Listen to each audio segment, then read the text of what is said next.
Hop là. Et comment on fait pour faire passer l'évaluation des risques?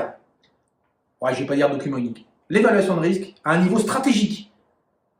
Alors, on peut parler document unique si on est sur l'item santé-sécurité, on peut parler des AES sur la partie environnement, on peut parler aussi tout simplement risk management au sens large du terme, sur quels sont les risques en matière de finance, quels sont les risques en matière de marketing, quels sont les risques. Bon, c'est du risk management. Le point le plus important autour de ça, et il faut quand même le reconnaître, c'est que l'objectif, c'est pas la méthode. L'objectif, c'est la contribution collective à l'effort de maîtrise du risque. Et ça passe par plusieurs étapes. La première, c'est accepter de faire l'exercice. La deuxième, c'est peu importe la méthode, pourvu qu'on travaille tous ensemble. Et je vois tellement d'entreprises qui sont, et de HSE notamment, qui sont là, oui, mais moi, ma méthode de cotation, tu comprends, c'est un prouti en 5,5 avec un coef de 1 à 10 000. Et quand je fais, on s'en fout. Rien à foutre. Parce que le sujet, c'est pas de savoir si c'est 1, 10, 100, 1000 ou 10 000. La question, c'est comment est-ce que ça rentre dans ta matrice pour prioriser. Donc tu ferais 1, 2, 3, 4, 5, indice de 100 000, on s'en fout. Donc arrêtez de perdre du temps sur la méthode de cotation. Par contre, faites en sorte de passer du temps avec les équipes sur l'inventaire des risques, quel que soit le sujet.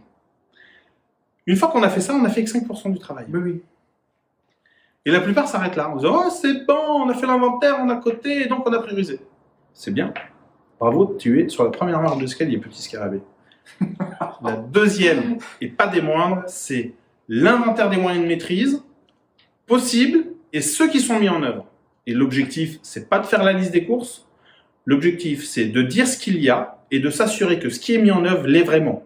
Parce que sinon, en matière de santé et sécurité, par exemple, comme vous avez une obligation de moyens, si vous écrivez que les ports d'œufs sont obligatoires et que dans les faits, il est acté que c'est OK de ne pas les mettre, vous avez non seulement écrit que vous des choses, donc vous avez créé vous-même l'échafaudage, vous avez fait le nœud coulant tout seul à la corde, et s'il doit y avoir un accident, vous allez tendre la corde en disant « c'est bon chef, je suis cuit ».